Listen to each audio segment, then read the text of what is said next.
नमस्कार। आज का टॉपिक रहेगा राष्ट्रपति।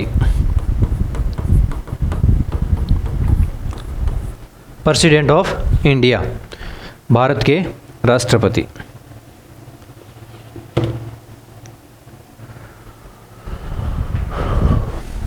भारत का जो संविधान है उसमें पांचवा भाग है, उसका चैप्टर नंबर 1 है, जिसमें कार्यपालिका का वर्णन किया गया। भाग 5 का नाम है संघ, यानी यूनियन गवर्नमेंट जो से संबंधित जो भी प्रावधान है वो इसी में है। उसके अंदर 5 चैप्टर हैं, 1st, 2nd, 3rd, 4th, 5th। उसमें जो पहला चैप्टर है उसका नाम है कार्यपालिका। कार्यपालिका के अंतर्गत हमें भारत के राष्ट्रपति, उसके बाद में उपराष्ट्रपति, प्रधानमंत्री, मंत्रिपरिषद के अलावा इसमें एक महान्यायवादी का वर्णन हो रहा है। महान्यायवादी, अटॉर्नी जनरल। क्वेश्चन पूछा भी गया है कि भारत की कार्यपालिका में कौन कौन शामिल हैं। तो इसमें कार्यपालिका में राष्ट्रपति, उपराष्ट्रपति, प्रधानमंत्री, मंत्रिपरिषद, महान्यायवादी, मंत्रिमंडल भी कार्यपालिका में शामिल होता है, जो कि मंत्रिपरिषद का भाग होता है। इसमें एक आता है सीएजी, केग। ये कार्यपालिका का भाग नहीं होता है, ये अलग से ही होता है, इस बात का ध्यान रखना। तो इस प्रकार से आपके 2 क्वेश्चन रेडी हो गए। एक भाग राष्ट्रपति का वर्णन कौन से भाग में है, भाग 5 में। भाग 5 के कौन से चैप्टर में है, चैप्टर 1 में। भारत की कार्यपालिका में कौन कौन शामिल है, राष्ट्रपति हैं, उपराष्ट्रपति हैं, प्रधानमंत्री हैं, मंत्रिपरिषद और महान्यायवादी हैं। 5 कोई और ऑप्शन दिया हो सकता है, ऑप्शन ज़्यादातर सीएजी का आता है, जो कि भारत की कार्यपालिका का भाग नहीं है। उसके बाद अब हम बात करते हैं, राष्ट्रपति की बात चल रही है। तो भारत का जो संवैधानिक प्रमुख है उसको एक होता है शासनाध्यक्ष और एक होता है राज्याध्यक्ष। राज्याध्यक्ष राष्ट्रपति को बताया गया है, शासनाध्यक्ष होता है प्रधानमंत्री। तो भारत के संविधान के भाग 1 में, ये 5th में जो आर्टिकल्स दिए हुए हैं उसके बारे में देख लें। आर्टिकल 52, इसमें दे रखा है कि भारत का एक राष्ट्रपति होगा। There shall be a president of India. Bharat का क्या होगा, एक राष्ट्रपति होगा। उसके बाद में अगला आर्टिकल 53 है, जिसमें दिया हुआ है कि भारत की जो कार्यपालिका शक्ति है, कौन सी शक्ति, कार्यपालिका शक्ति, भारत की जो कार्यपालिका शक्ति है वो राष्ट्रपति में निहित होती है। कार्यपालिका शक्ति कहाँ निहित होती है, राष्ट्रपति में निहित होती है। आर्टिकल 54 में आता है निर्वाचन मंडल।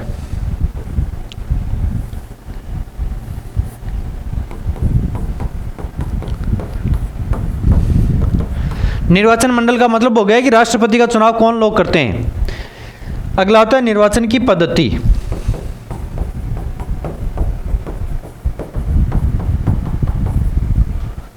उसके बाद में निर्वाचन मंडल, निर्वाचन पद्धति।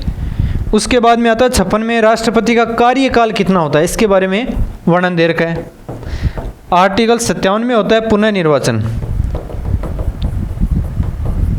क्या राष्ट्रपति का दोबारा से भी निर्वाचन किया जा सकता है क्या।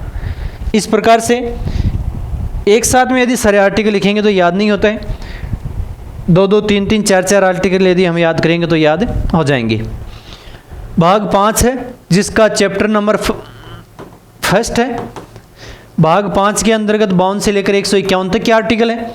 उसमें चैप्टर 1 है जिसका नाम है कार्यपालिका, और कार्यपालिका में आर्टिकल 52 से लेकर 78 तक, 52 से 78 तक के आर्टिकल आते हैं, जिसमें राष्ट्रपति के कुछ आर्टिकल्स हैं। जो भी राष्ट्रपति से संबंधित आर्टिकल हैं उनका हम जिक्र करेंगे। मुख्य रूप से शुरुआत के 5-4 आर्टिकल एक बार देख लें, आगे धीरे धीरे सब याद होते जाएंगे। शुरुआत यहाँ से करते हैं। भारत का एक राष्ट्रपति होगा। जो हमने जो शासन पद्धति अपना रखी है वो संसदात्मक शासन पद्धति है।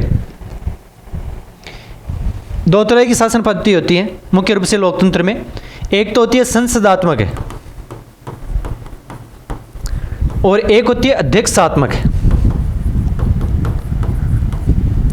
संसदात्मक शासन पद्धति में शासन का प्रमुख होता है वो शासन प्रमुख है, वो तो होता है प्रधानमंत्री। और एक होता है राज्य का प्रमुख यानी राष्ट्र का प्रमुख है।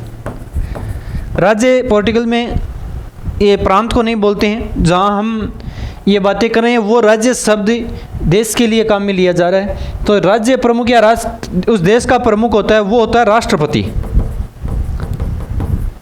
इस प्रकार से संसदात्मक शासन व्यवस्था में दो प्रमुख होते हैं, एक औपचारिक प्रमुख होता है, एक वास्तविक प्रमुख होता है। औपचारिक प्रमुख यानी ये होते हैं राष्ट्रपति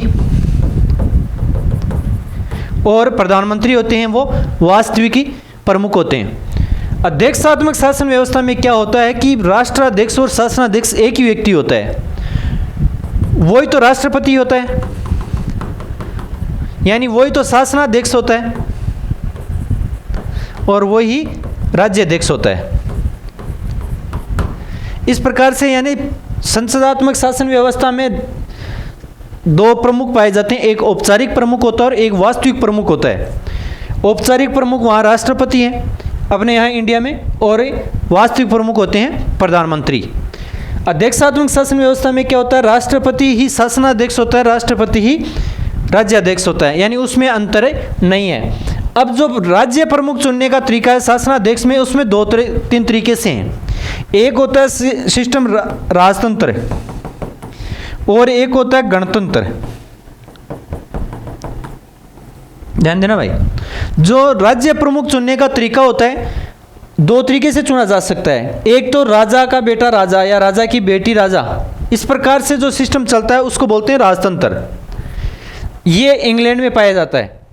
इंग्लैंड में राजा का बेटा ही क्या बनता है, राजा बनता है, यानी वंशानुगत सिस्टम पाया जाता है वहाँ पर ये सिस्टम चलाने के लिए राज्य प्रमुख के लिए। जबकि भारत में क्या किया गया है, भारत का जो शासन व्यवस्था है उसमें राज्य प्रमुख का ही निर्वाचन किया जाता है।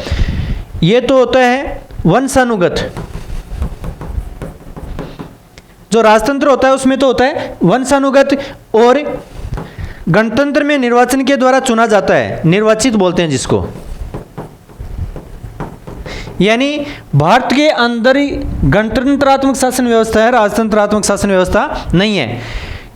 गणतंत्रात्मक शासन व्यवस्था में क्या होता है कि राज्य का प्रमुख होता है वो निर्वाचित होता है। राजतंत्रात्मक शासन व्यवस्था में राज्य का जो प्रमुख होता है वो वंशानुगत होता है, राजा का बेटा ही क्या बनता है, राजा बनता है।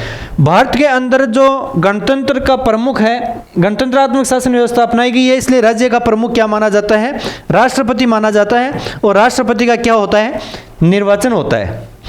निर्वाचन के भी कई तरीके हैं। अब राष्ट्रपति देखो किस प्रकार से बनाया गया है। एक तो गणतंत्रात्मक तरीके से है, गणतंत्र पाया जाता है, इस वजह से राष्ट्रपति का क्या होता है, यहाँ पर इंडिया में निर्वाचन होता है। क्या होता है, निर्वाचन होता है। निर्वाचन दो प्रकार के होते हैं, एक तो प्रत्यक्ष निर्वाचन और एक होता है अप्रत्यक्ष निर्वाचन। प्रत्यक्ष निर्वाचन वो निर्वाचन होते हैं जिसमें जनता डायरेक्ट खुद वोट डालती है, यानी सार्वभौमिक वयस्क मताधिकार के आधार पर जो मतदाता सूची में जिसका नाम होता है वो व्यक्ति खुद वोट डालता है और खुद के द्वारा ही निर्वाचित किया जाता है, उसको बोलते हैं प्रत्यक्ष निर्वाचन। और अप्रत्यक्ष निर्वाचन वो होता है जिसमें जो व्यक्ति सार्वभौमिक वयस्क मताधिकार से जिस व्यक्ति को चुना जाता है उनमें के द्वारा किसी का निर्वाचन किया जाता हो। जैसे हमने अपनी तरफ से ये विधानसभा के सदस्यों का निर्वाचन किया गया है, तो विधानसभा के सदस्यों का निर्वाचन प्रत्यक्ष हो गया। उसके बाद में जो मुख्यमंत्री का निर्वाचन किया जाता है वो नियुक्त किया जाता है, यानी जनता में से नहीं चुना जाता है मुख्यमंत्री। मुख्यमंत्री का नियुक्ति होती है वो किसके द्वारा की जाती है, जो विधानसभा के सदस्य निर्वाचित होकर जाते हैं उनके द्वारा। उसी प्रकार से यदि हमें जिला प्रमुख का निर्वाचन करना है तो जिला प्रमुख का निर्वाचन अप्रत्यक्ष होता है। जिला परिषद के सदस्यों का निर्वाचन जनता के द्वारा किया जाता है, लेकिन जिला प्रमुख का निर्वाचन होता है वो अपने में से ही जो जिला परिषद के सदस्य होते हैं वो अपने में से किसी एक व्यक्ति को निर्वाचित करके जिला प्रमुख बनाते हैं। यानी प्रत्यक्ष निर्वाचन वो होता है जिसमें जनता खुद वोट डालती है, और अप्रत्यक्ष निर्वाचन वो होता है जिसमें जनता के प्रतिनिधि वोट डालते हैं। ये दोनों में अंतर होता है। तो मुख्य रूप से एक होता है प्रत्यक्ष और एक होता है अप्रत्यक्ष निर्वाचन। प्रत्यक्ष निर्वाचन के द्वारा हमारे कई मेंबर चुने जाते हैं। जिस प्रकार से हमारे गांव का वार्ड पंच होता है, वार्ड पंच का चुनाव प्रत्यक्ष रूप से किया जाता है, इसी प्रकार से हमारे यहाँ सरपंच का चुनाव भी प्रत्यक्ष किया जाता है। उप सरपंच का चुनाव प्रत्यक्ष से नहीं होता है। वार्ड पंच का, सरपंच का, ये जिला परिषद सदस्य और ये पंचायत समिति सदस्य, पंचायत समिति के सदस्यों का निर्वाचन होता है, वो भी प्रत्यक्ष होता है।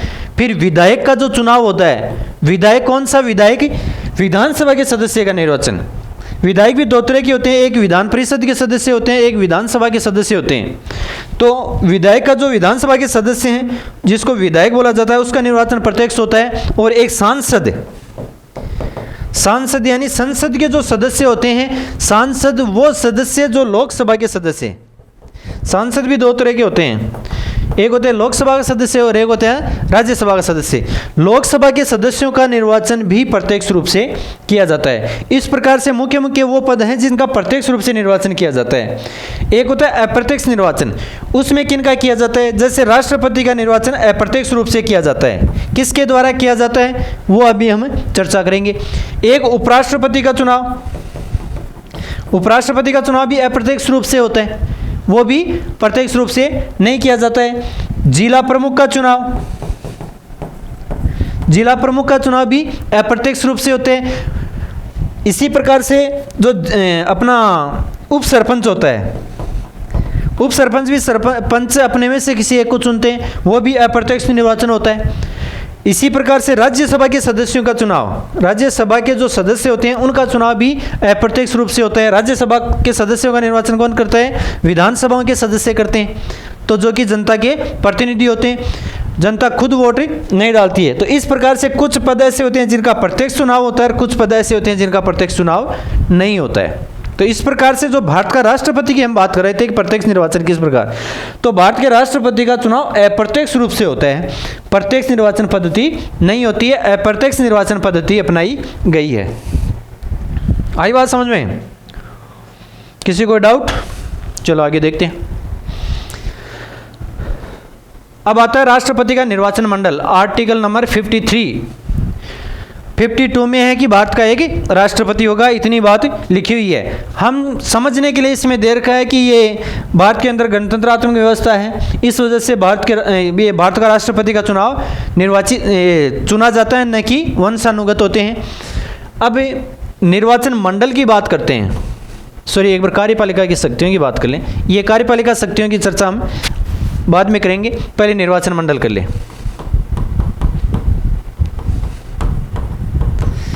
शक्तियों में कर लेंगे। कार्यपालिका शक्तियाँ ये है, थोड़ा सा बता दें क्योंकि चर्चा ही शुरू कर दी। तो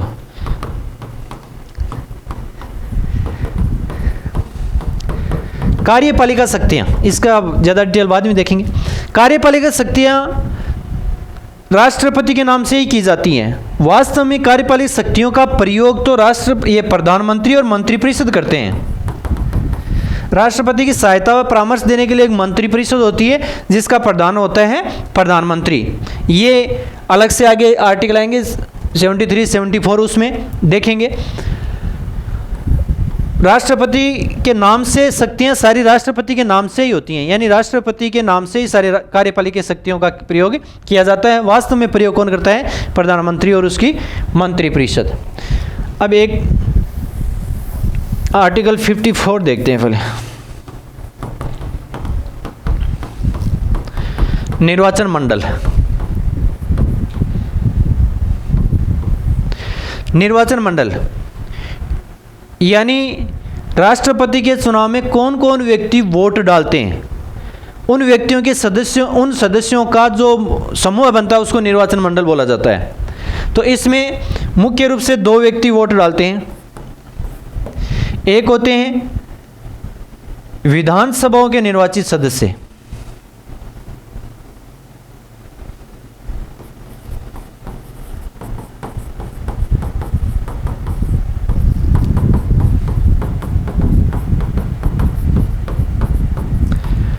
एक होते हैं संसद के निर्वाचित सदस्य,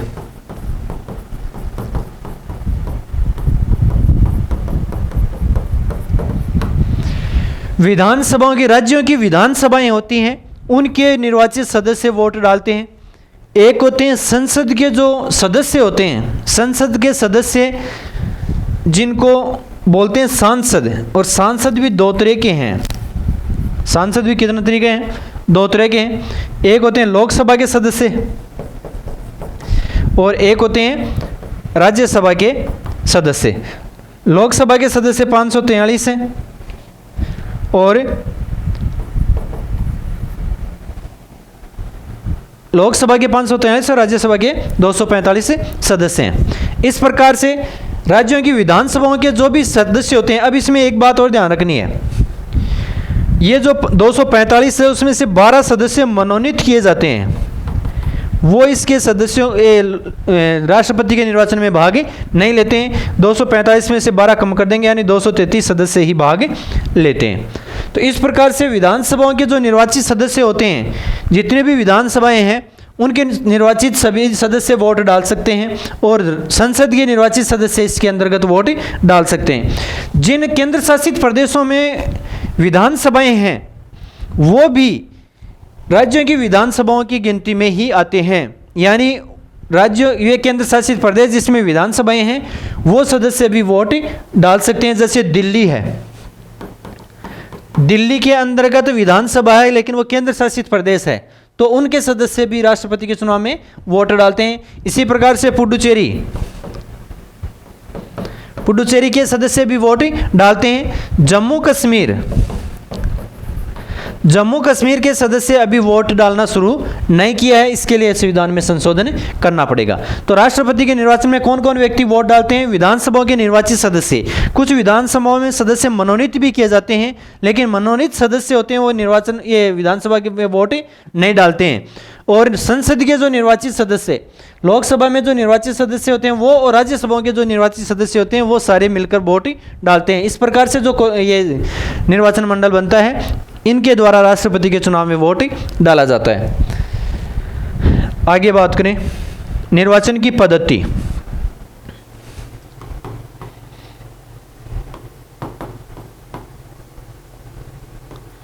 फिफ्टी 5 में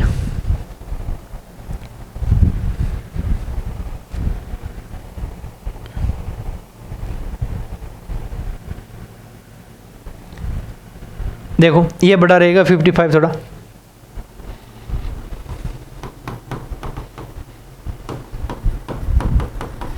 निर्वाचन की पद्धति कौन सी काम में ली जाती है, इसके बारे में थोड़ा ध्यान से देखना भाई। इसमें निर्वाचन की पद्धति होती है एकल संक्रमणीय अनुपातिक प्रतिनिधित्व की प्रणाली। अनुपातिक प्रतिनिधित्व है,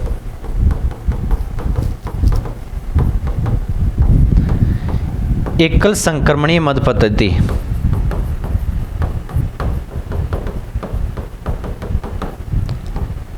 देखो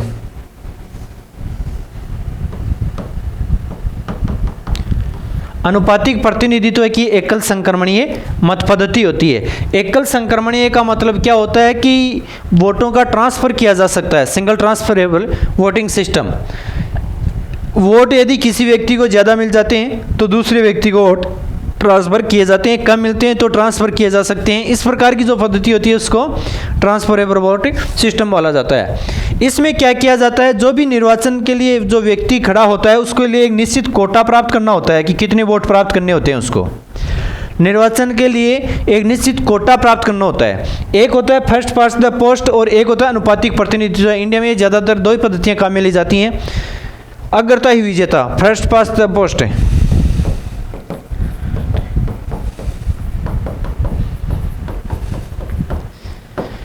इसका मतलब होता है अग्रता ही विजेता, यानी जो सबसे आगे है वो विजेता है। अग्रता ही विजेता मतलब जो सबसे आगे दौड़ रहा है वो ही विजेता है। मान लीजिए 10 व्यक्ति दौड़ रहे हैं, उनमें से जो व्यक्ति आगे निकल गया वो ही विजेता है। यानी 10 व्यक्ति चुनाव लड़ रहे हैं, उनमें से जिस व्यक्ति ने सबसे ज़्यादा वोट प्राप्त कर लिए वो ही विजेता है। तो वो सिस्टम तो बोला जाता है फर्स्ट पास्ट द पोस्ट। इसमें क्या किया जाता है, जो व्यक्ति सबसे ज़्यादा वोट प्राप्त करता है उसको विजेता घोषित कर दिया जाता है। जिस प्रकार से हमारे विधानसभा के चुनाव में जिस प्रकार से हमारे संसद ये लोकसभा के सदस्यों के चुनाव में, लोकसभा के सदस्यों का चुनाव इसी प्रकार से किया जाता है, जिस प्रकार से सरपंच के चुनाव में, जिस प्रकार से पंच के चुनाव में, जिस प्रकार से पार्षद के चुनाव में, शहरी निकायों में जो पार्षद बनाए जाते हैं, नगर निगम के अंदर जो पार्षद बनाए जाते हैं, वो सारे first past the post system से बनाए जाते हैं। उसमें क्या होता है, मान लीजिए टोटल 100 वोट पड़े हैं, किसी ने 30 वोट प्राप्त कर लिए, किसी ने 31 वोट प्राप्त कर लिए, किसी ने 20 वोट प्राप्त कर लिए, किसी ने 18 वोट प्राप्त कर लिए। इस प्रकार से जो व्यक्ति ज़्यादा वोट ले रहा है वही जीत रहा है, जिसके 31 हैं वो जीत गया। यानी जो वोट आए हैं उनमें, वोट प्राप्त करने वाले हैं, प्राप्त करते हैं, उनमें सबसे ज़्यादा वोट जिसके पास में है वो जीत जाता है। उसको बोलते हैं first past the post system, अग्रता ही विजेता पद्धति। लेकिन जो राष्ट्रपति के चुनाव में जो पद्धति काम में ली जा रही है, एकल संक्रमणीय अनुपातिक प्रतिनिधित्व की पद्धति, उसमें क्या किया जाता है, ये सिस्टम नहीं होता है कि जो सबसे ज़्यादा वोट देता है वही लेता है, वही जीत जाता है। इसमें वो सिस्टम नहीं है। इसमें क्या होता है कि एक निश्चित कोटा दिया जाता है, इतने वोट मिलने पर ही आपको चुनाव हुआ माना जाएगा, वरना नहीं माना जाएगा। तो इसमें क्या किया जाता है, कोटा सिस्टम होता है। कोटा यानी कुल वेद मत, कुल वेद मत बटा जितने प्रतिनिधियों का चुनाव करना है। तो राष्ट्रपति के चुनाव में एक ही राष्ट्रपति बनाया जाता है, तो यहाँ लिख दिया जाता है एक। जितने प्रतिनिधियों का चुनाव करना होता है वो सदस्यों की संख्या यहाँ लिख दी जाती है, प्लस उसमें एक जोड़ दिया जाता है। अब इसमें क्या होता है, राष्ट्रपति एक ही बनाना होता है, भारत में एक ही राष्ट्रपति होता है, 1 + 1 लिख दिया, और जो वोट बनते हैं उसमें क्या कर दिया, 1 कर दिया। तो इस प्रकार से इसका सूत्र हो गया कुल वेद मत, कुल वेद मत बटा 1 + 1 2 + 1। तो कुल वेद मत बटा 2 का मतलब हो गया, किसी भी संख्या को 2 से डिवाइड करते हैं तो उसका मतलब होता है वो आधा, यानी कुल वेद मत है उसका आधा। जितने वेद मत डाले गए, जितने वोट डालने गिनती करते समय टोटल वोट हुए हैं, मान लीजिए 100 वोट डाले गए, उनमें से 10 वोट खारिज हो गए, तो वेद मत हो गए 90 वोट। वेद मत अलग होता है, कुल मत अलग होता है, कुल डाले गए मत अलग होता है। मान लीजिए 100 वोट हैं, उनमें से 90 लोगों ने तो वोट डाला है, उनमें से 5 लोगों के वोट खारिज हो गए, तो वेद मत 85 वोट बचे हैं। अब कोटा किससे निकाला जाएगा, जो वेद मत हैं उनका उनसे कोटा निकाला जाएगा। तो कुल वेद मत बटा 2 + 1, कुल वेद मतों का आधा का मतलब हो गया कुल वेद मतों का 50%। कितना परसेंट, 50% + 1, यानी आधे से 1 वोट ज़्यादा आएगा वो विजेता घोषित होगा।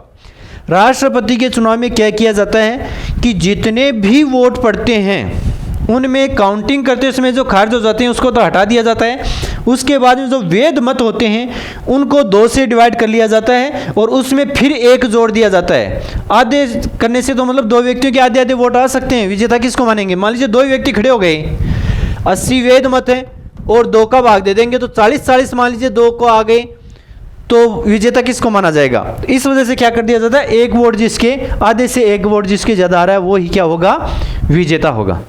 आई बात समझ में। तो यानी first past the post system होता है, उसमें क्या किया जाता है कि आपको कम से कम आधे से 1 वोट ज़्यादा लाने पर ही विजेता घोषित किया जाएगा, वरना तो आपको विजेता घोषित नहीं किया जाएगा। सबसे ज़्यादा वोट लेने वाले को विजेता घोषित नहीं किया जाएगा। एक चीज़ तो इसमें यह है कि इसमें क्या किया जाता है, कोटा तय किया जाता है। दूसरी चीज़ इसमें है कि इसमें वरीयता दी जाती है, वरीयता क्रम से वोट डाला जाता है। क्या जाता है, वरीयता क्रम से वोट डाले जाते हैं। वरीयता कैसे दी जाती है, देखो मान लीजिए किसी चुनाव में 4 व्यक्ति खड़े हो गए, ये आपका वोट डालने वाला वो निर्वाचन मतपत्र है, इसके अंतर्गत 4 व्यक्ति खड़े हैं, तो चारों व्यक्तियों के इसमें नाम आ जाएंगे। एक का नाम ए है, एक का नाम बी है, एक का नाम सी है और एक का नाम डी है। अब first past the post system होता है, उसमें आपको इनमें से किसी एक के सामने ठप्पा लगाना होता है, या फिर जो मशीन चल रही है आजकल उसमें किसी एक मशीन का एक बटन दबाना होता है। First past the post system में किसी एक व्यक्ति को चुनना होता है आपको, सभी में किसी को वरीयता नहीं दी जाती है।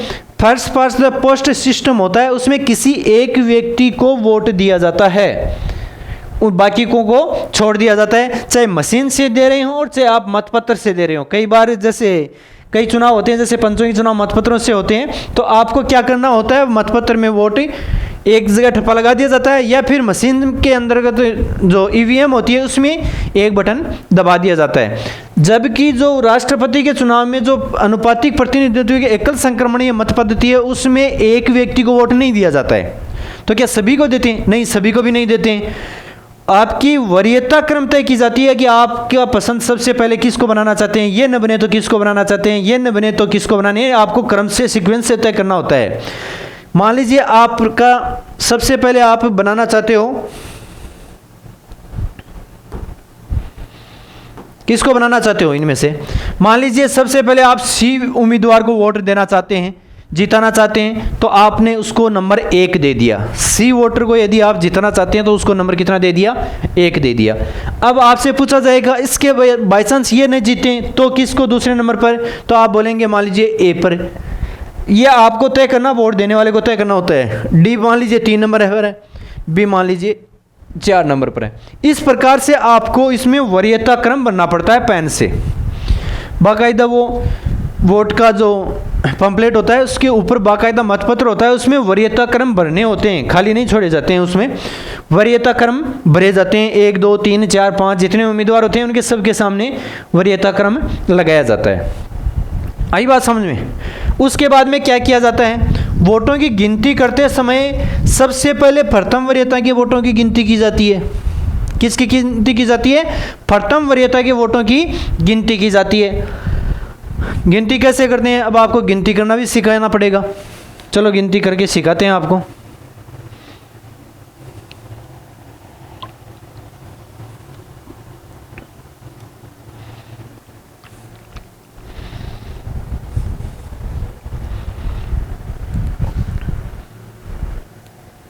देखो काउंटिंग कैसे करेंगे, वोटों की गिनती कैसे करेंगे, काउंटिंग करना सिखाएं आपको।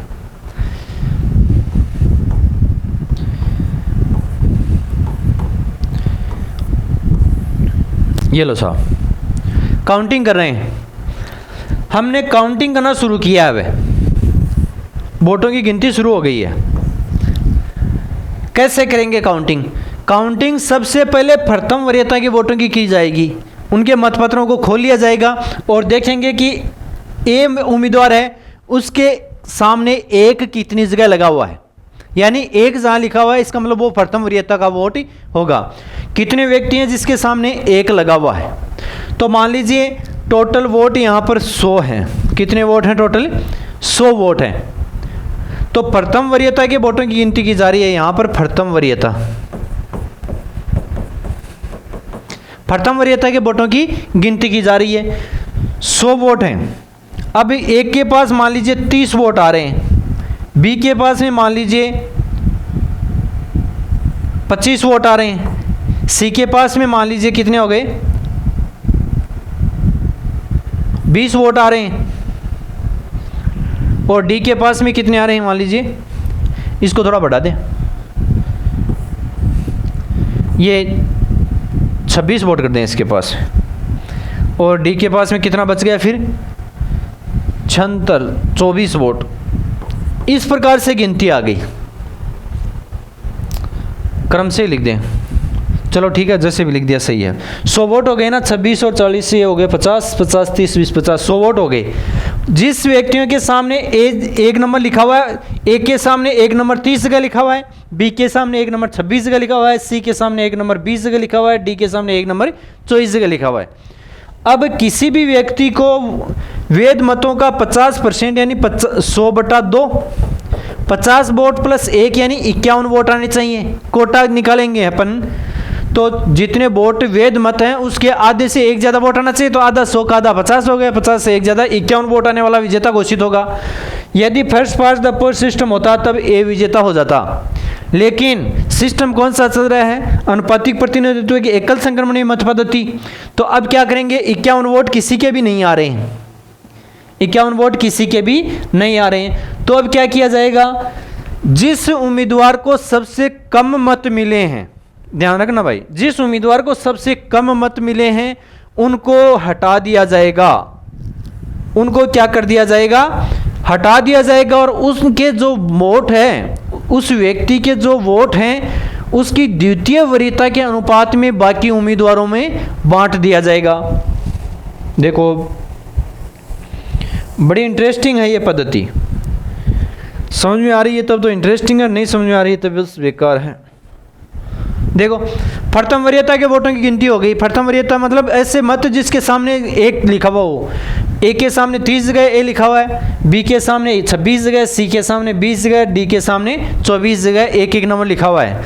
अपन को वोट कम से कम 51 चाहिए, 51 वोट आने पर ही विजेता घोषित होगा वरना नहीं होगा।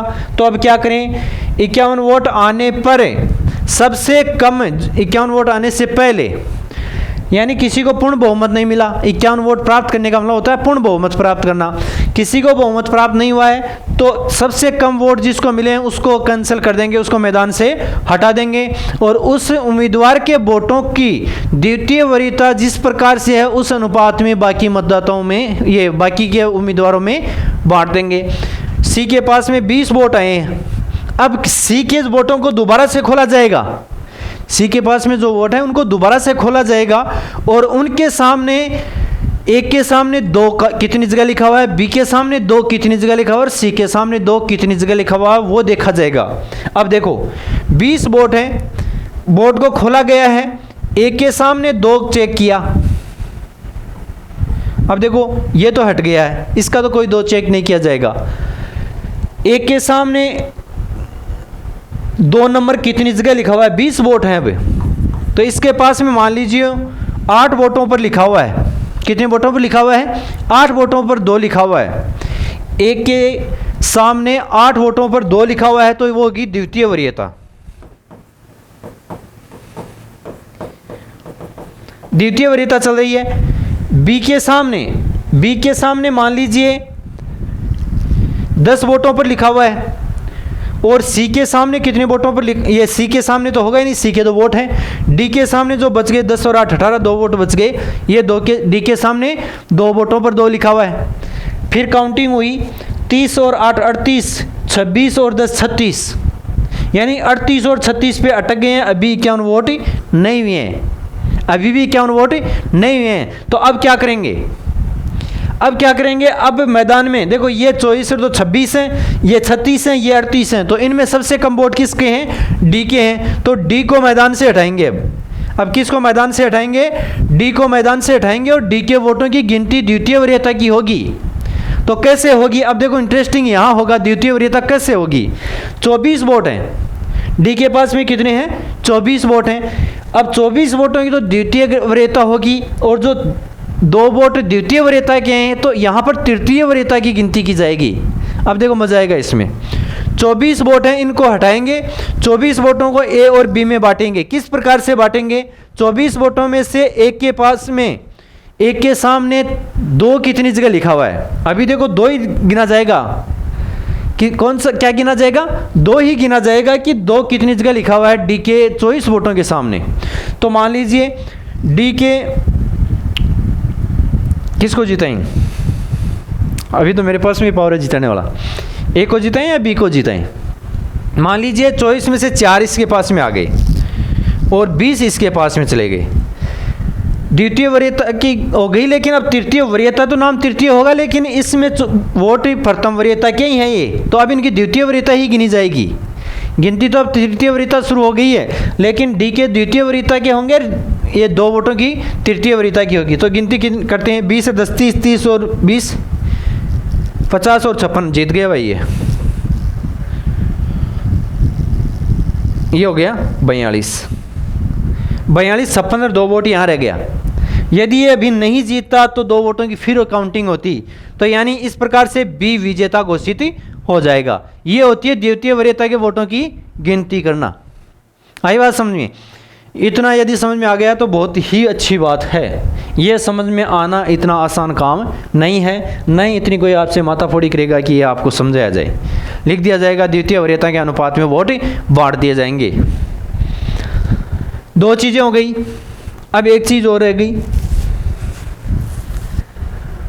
इनके मतों का मूल्य क्या किया जाता है, वोट का मूल्य ज्ञात किया जाता है। ये चीज़ें हम अगली क्लास में देखेंगे, क्योंकि एक साथ में लिखेंगे तो ये सारी गोड़ मथोड़ हो जाएगी, याद ही नहीं रहेगी आपको।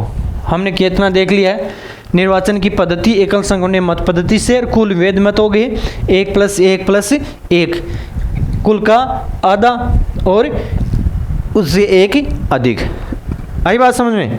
उसके बाद में दो चीज़ें हैं, ये अनुपातिक प्रतिनिधित्व पद्धति में, और एक हो गया द्वितीय वरीयता के वोटों की गिनती। ये चीज़ है, इस प्रकार से द्वितीय वरीयता के वोटों की गिनती हो जाएगी।